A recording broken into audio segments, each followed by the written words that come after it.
آیت نمبر 49 دی وَإِذْ نَجَّيْنَاكُمْ مِنْ آلِ فِرْعَوْنَ يَسُومُونَكُمْ. الله دلته فرمایي چې یاد کړئ چې موږ تاسو له نجات درکړو. دا خبره چاته کېږي؟ دا د مدینې یهودو ته، هغې ته ویل کېږي. فرعون خو مخکې راغلی و، نو دوی له څنګه بیا نجات میلاو شو؟ دې ټایم خو لکه فرعون نه و. اصل کې کوم احسان چې الله د دې په آبا یعنې په مشرانو کړو چې فرعون یې ول نجات ورکړو، دا احسان لکه چې په دې باندې د دې په اولاد باندې وشو. یعنی هغې بچ شول، د هغې اولاد بچ شول، دنیا ته راغلل. څه فایده چې آبا ته میلاو شول، بلکې چې دې ته میلاو شو، یعنې اولاد ته میلاو شو. نو ای بني اسرائیل، تاسو ځکه نن ژوندي یئ چې الله تاسو آبا له مشرانو نجات ورکړو، یعنی آل فرعون نه. او نجات تاسو نه ورکو د فرعون د ظلم نه، د تکلیف ورکولو نه. هغې به د دې باندې رنګ رنګ ظلمونه کول، سخت سخت کارونه به کول په دې باندې، دې به غلامان جوړول. نو په هغه وخت کې بني اسرائیل 6 لکه خلک وو، د دې زامن به یې ذبح کول، نسل به یې له ختمول غوښتل، ډېر غلط طریقې او تکلیف سره. بعض روایت کې راځي چې فرعون 2000 ماشومان قتل کړي وو. بعض روایت کې راځي چې نه، لسکم 1,00,000 یعنی 90,000. نو داسې سخت حالت د هغې، او په داسې وخت کې نجات ملاوېدل ډېر غټ نعمت دی. وَيَسْتَحْيُونَ نِسَاءَكُمْ، او ستاسو ښځې به یې ژوندۍ پرېښودې، ځکه چې دې نوکرانې جوړې کړي دي، نه کار واخلي. او دا د هغې ښځې وې چې دې او دا هغه ښځې چې دا د انبیا اولاد وو، مګر د دې چا عزت نه کوو. بني اسرائیل سړي خو په سختۍ کې، په تکلیف کې وو او د خپلو ښځو حفاظت هغې نشو کولی. نن هم داسې ظلم زیاتې په مسلمانانو باندې کېږي. وفي ذلکم، او په دې کې ستاسو د رب طرف نه ستاسو لپاره غټ ازمایش و. ازمایش ولې و په دې باندې؟ د بني اسرائیل د ویښولو دپاره چې تاسو د پیغمبرانو اولاد یې، ستاسو خاص مقصد و. تاسو آبا خو ډېر قربانۍ ورکړي دي، تاسو څه حال دی؟ خپل مطلب ستاسو عملونو ته وګورئ چې لږ ستاسو لکه څه حال دی. دلته کې مفسرین وایي چې ازمایش نجات ورکول هم کېدی شي. نجات کې څنګه ازمایش کېدی شي؟ یعنی نعمت ملاوېدل هم ازمایش شي چې انسان به څونه شکر کوي. آیت نمبر 50 دی وَإِذْ فَرَقْنَا بِكُمُ الْبَحْرَ فَأَنْجَيْنَاكُمْ. الله فرمایي چې کله موسی علیه السلام راولېږل شو، نو موسی علیه السلام فرعون ته د 2 څیزونو مطالبه وکړه. اول خو دا و چې هغې ته د توحید پیغام یې ورکړو چې یو الله باندې ایمان وړئ. دویم دا چې بني اسرائیل ما سره ولیږي. د دې 2 خبرو موسی علیه السلام ته حکم شوی چې دې ته به داسې ووایې. هسې کې الله غوښتل چې بني اسرائیل چې دي واپس خپل ملک فلسطین ته لاړ شي. اوس چې فرعون نه منله، نو اخر بیا الله تعالی موسی علیه السلام ته حکم ورکړو چې د شپې ووځئ، بني اسرائیل ځان سره بوځئ. او بني اسرائیل بوتل آسان کار نه و، د 6 لکه خلک وو. چې کله موسی علیه السلام روان شو، نو فرعون یې د هغه په لښکر کې دغه ټایم کې الله تعالی یو معجزه داسې وکړه چې قطبي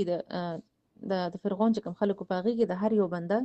یو زوی، لکه مشر چې کوم زوی هغه مړ شو، نو هغې په خپل غم کې مبتلا شول. او په دې دوران کې چونکې هغې غم کې مبتلا شول، نو دې دوران کې موسی علیه السلام خپل قوم سره ووتو. هغې چې ووتله، هغه اوبو سمندر ځای ته ورسېدل، اوس دې ته لار نه ملاوېده. لکه دې په زړه کې چې ونښتو یعنې بني اسرائیل، نو الله تعالی به لکه موږ سره اوس لکه اوس موږ به څه کړي، نو دې موسی علیه السلام ته چې اوس به څه کېږي. موسی علیه السلام ورته وفرمایي چې الله به ما ته لاره ښایي، یعنې ډېر زر.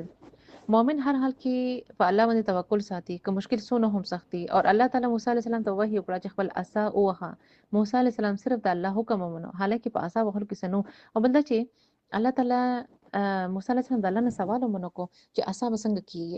عصا سره به لکه څه کار کېږي. موسی علیه السلام صرف د الله حکم په حکم باندې عصا ووهله، او سمندر په منځ وچلېدو، لاره پکې جوړه شوه، او دواړو طرفونو ته اوبه ولاړې وې. دا غټه معجزه وه چې منځ کې لاره جوړه شوه. دلته پته لګي چې الله څه کول غواړي هغه کولی شي. کار د عصا نه و، کار د الله و. عصا یو سبب، یو ذریعه وه. الله تعالی مدد راغی، فرعون غرق شو، دې ته نجات میلاو شو. او فرعون غرقولو دا هم د الله یو غټ احسان و په دې باندې. یو خو دا و چې لکه د دې په مخ کې الله تعالی دا غرق و چې د دې غم ختم شي، چې فرعون لکه مطلب اسنه فرعون هم پسې راشي. مطلب چې دې ته پته لګي چې فرعون غرق و، څوک نشته، څه نشي راتلی، څه نشي کولی. دویم دا چې د دې زړونه یخ شي، دې په آرام شي، د غلامۍ هغه سختۍ، هغه هر څه، د اولاد قتل کېدل، غمونه د دې هیر شي. آیت نمبر 51 دی وَإِذْ وَعَدْنَا مُوسَى 40 لَيْلَةً. الله تعالی اوس د بني اسرائیل د سمندر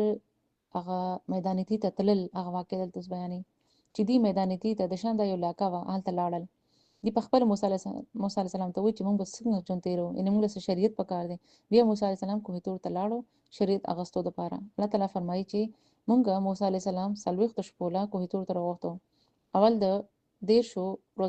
10 شپو خبر رااله، بیا الله تعالی له سیوا کړي. د شپو خبره ځکه وشوه چې د شپې لکه دا مخکې راځي او بیا ورځ راځي، نو 2 ورځې موسی علیه السلام هلته و، مسلسل په روژه کې، روژې به یې نیسلې. او دې دوران شاته خلکو کې یو سامري سړی و چې هغه هغه وی چې موسی علیه السلام ولاړ موږ هیر کړو ځکه هغه یو سخی جوړ کو او د عبادت په لکه کوو. الله فرمایي چې تاسو ظلم وکړو، هغه څه ظلم وکړي شرک کول دا غټ ظلم دی. اصل الہ پر خو دې شو او د الله حق پر خو دو په کار هدا چې د الله عبادت کړي وي، الله عبادت شي مګر دې دا حق چې سخی لور کو دا غي عبادت وکړو. آیت نمبر 52 دی ثم عفونا عنكم من بعد ذلك لعلكم تشكرون. اوس چې موسی علیه السلام راغی نو هغې ته یې وی چې لا تاسو څه وکړل، یعنې ایمان نه ولې واپس شوئ. الله تعالی فرمایي دومره هر څه نه پس چې موږ تاسو معاف کړی تاسو له شکر پکارو. شکر پس یعنې چې الله د توبې توفیق راکو. که څوک په شرک کې مړه شوي وي نو هغې له خو بیا معافي نشته.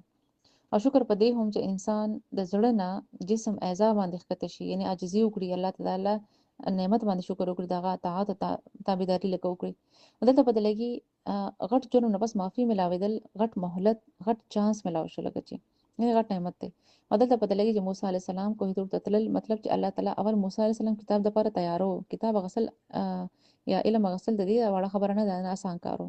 څلوېښت ورځې پس ورته کتاب ملاو شو او موږ ته سبق دی چې قرآن علم اغستو دپاره اول ښه تیاري پکاري، زړه پاک ساتل پکاري، توجه پکاري، شوق پکاري. دا قیمتي علم دی د عام کتابونو په شان دی نشي ملاوېدی. دې لپاره ډېر محنت او دعاګانې پکاري او موږ له شکر پس یعنې توبې توفیق په ملاوېدو کله انسان له څه ګناه ته زړه وشي هغه توبه ورته یاد شي نو په دې باندې شکر کول پکار دي.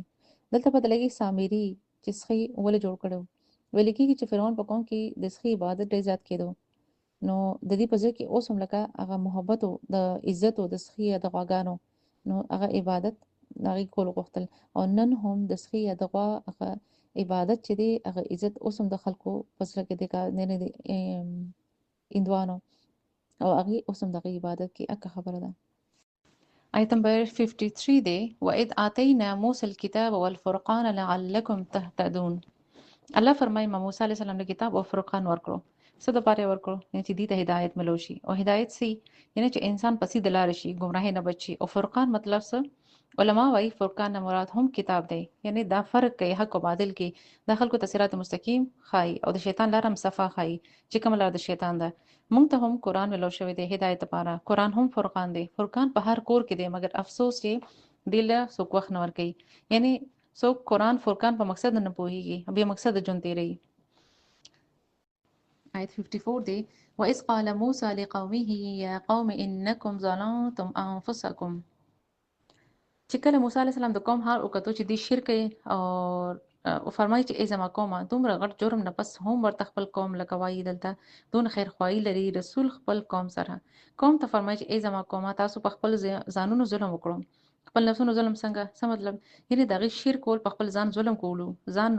نقصان کې اچولو نو تاسو ګناه کړی دا اوس توبه وکړئ. او دلته پته لګي چې ګناه څونه هم لوی وي فوراً پرې توبه کول پکاري. توبه قبلیږي. توبه وکړئ بارئکم طرف ته ده دلته د بارئکم ولې ویل شو یعنې رب طرف ته ولې خبره ونه شوه. بارئکم ځکه ووایي چې هغه ستاسو لکه پیدا کولو والا دی عبادت او اطاعت د هغه پکار دی او تاسو چې د کوم سخي عبادت کوئ نو اوس چې دی مطلب توبه ځکه وکړئ چې تاسو د الله طرف ته توبه وکړئ پیدا کوونکي ذات طرف ته.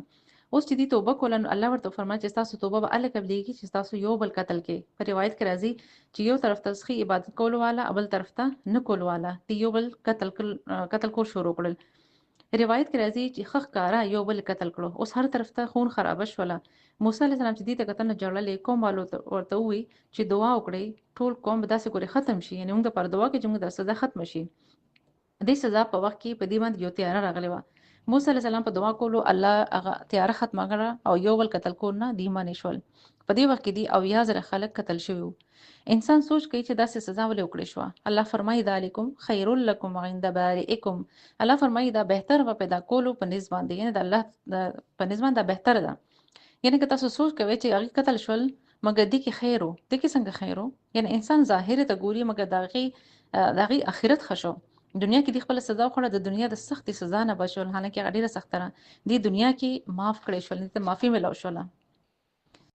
الله تعالی فرمایي موسی علیه السلام ته چې کوم خلک قتل شول دي شهیدان شول دي ته شهیدانو درجه ملو شوه او دې ته به هلته رزق ملاویږي. چې کوم خلک ژوندي پاتې شول د دې توبه وشوه یعنې معاف شول. ای موسی علیه السلام ته غم مه کوه او د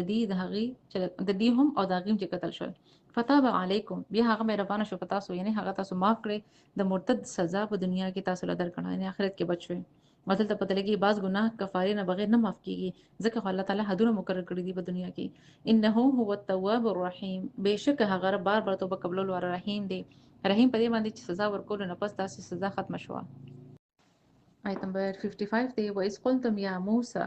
اوس چې موسی علی السلام ټول ځان سره بوتل پاغه کې چې کم او یا خلکو ډېر نیکان نو هغه موسی علی السلام ځان سره بوتل کوی تور طرف ته د بوتلو مقصد دا و چې تاسو حالت تعالی نه معافي وغواړئ او جاړي ورته یعنی کم شرک چې تاسو کړی دي او دې چې لاله موسی علی السلام ورته وی چې پاک صفا شي روزونه سي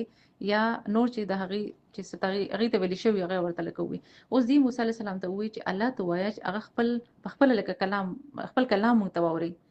چې موسی علی السلام غر ته ورسېدونه یو وریز ټول غر پټ کو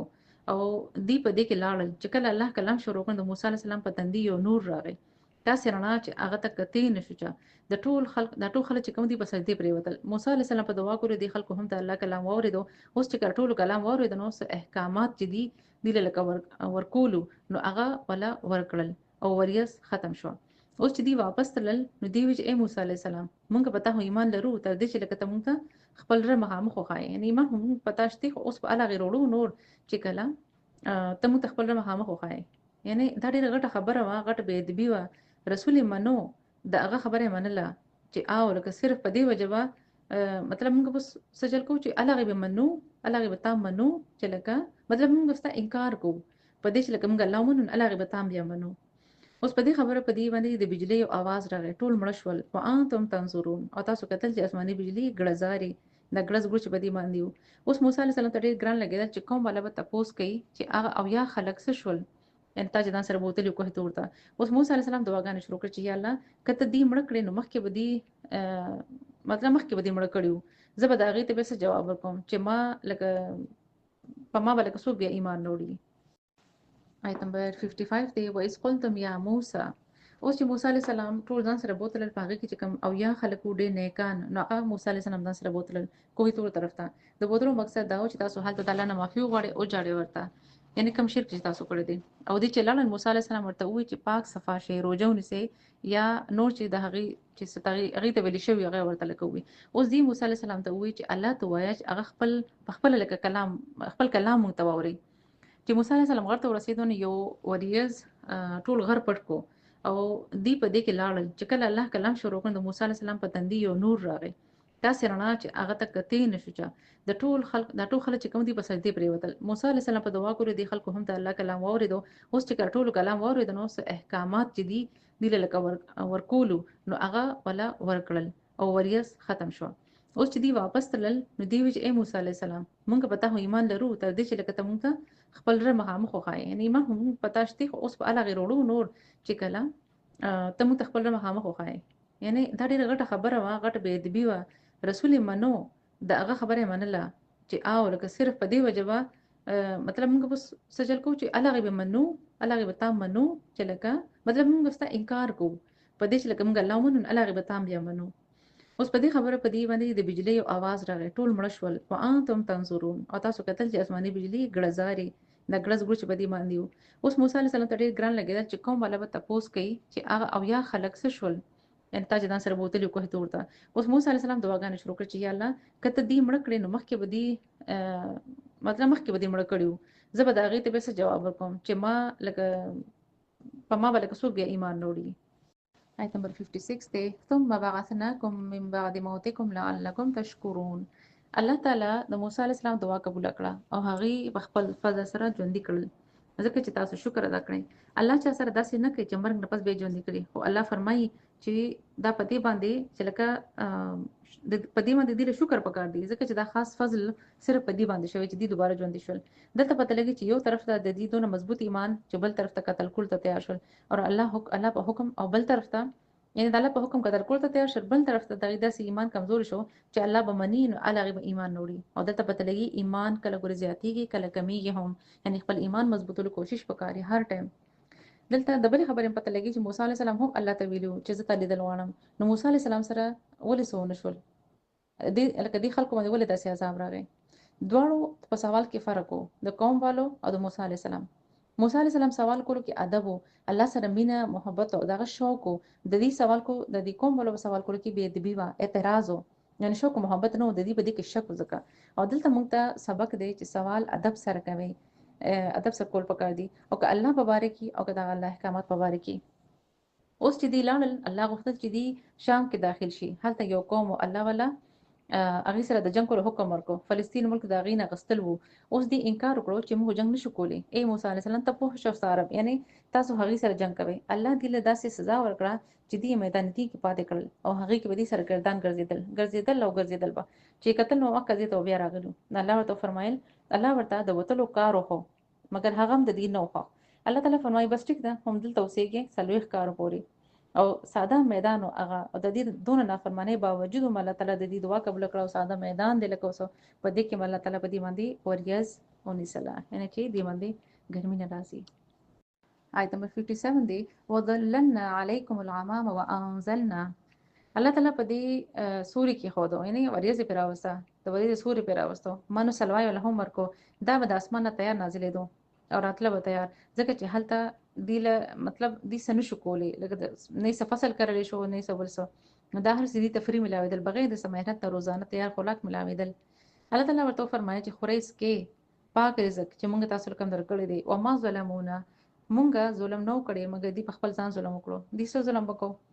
منو سلوا به ذخیره کول جمع کوله یعنی د دې پالنه توکل نو اگر چې روزانه دی له ورکول شي نو سبا هم ورکول شي چې نن ورکول شي سبا هم ورکول شي دې ته ویل شي وو رزق مچ جمع کوي بس خوريس کې مګر دی هغه جمع کول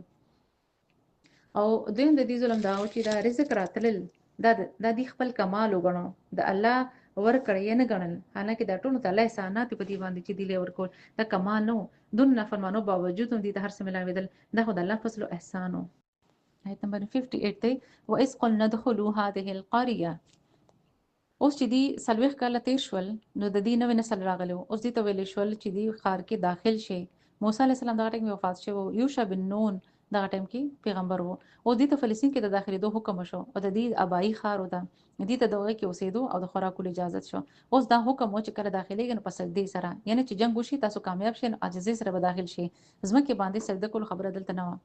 وقولوا حطه او وای چې بخشش راکړي او موږ به تاسو له بخشش درکړو وسنزيد المحسنين او ډیزر به موږ محسنین له بدل ورکو دلته محسنین چاته ویل شو په هغه کې هم نیک خلکو محسنان یعنی عاجزي کوون کې عاجزي سره داخلي دل او بخشش دعا وکي او دې سره داخليږي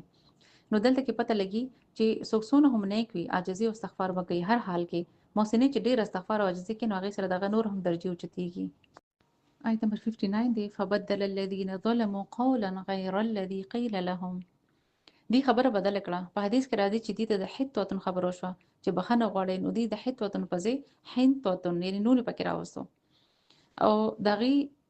د دې مطلب بداري چې غنم دی ولې داسې وکړل دی ته حتوتن مزاق لګیدو ځکه او چې زمونږه مرزي را چې هر څنګه داخلي ګونه بخنه ولې وغواړو د څه چل دی لکه دی عاجزي ونکړه نه استغفار کو تکبر سره داخل شول یعنی د څور ته حکم وشو او غي بیا سو کړل د چې څه حکم وشو غي ونکړل خبره بدل کړه نو په دې وجه دی باندې عذاب راغی ځکه دی نافرمانی وکړه او د اسمان رجز نازل شو رجز څه توي بعض روایت کړه دي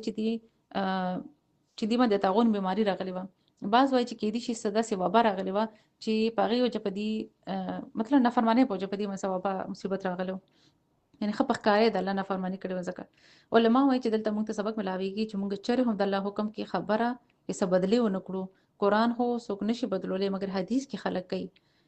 نو څکل موږ د آیات مطابق یعنی قران او حدیث څنګه یو مخسي عمل کول هغه یادول هغه مخکې رسول دین مکمل دی هغه کې څه کمی نشته نه پکې څوک اضافه کول شي نه کمی کول شي ځکه دې سنت اوریدل پکار دي او دلته کې د فلسطین کې چې موږ د بنی اسرائیل د فلسطین او سوري په دې لیسن کې موږ د بنی اسرائیل باره کې د الله احسانات او چې څومره احسانات دي موږ له بکې د آیات ساتو هغه مطابق بیا موږ خپل احسانات مې کو هغه امت مسلمانان موږ هم امت مسلمانو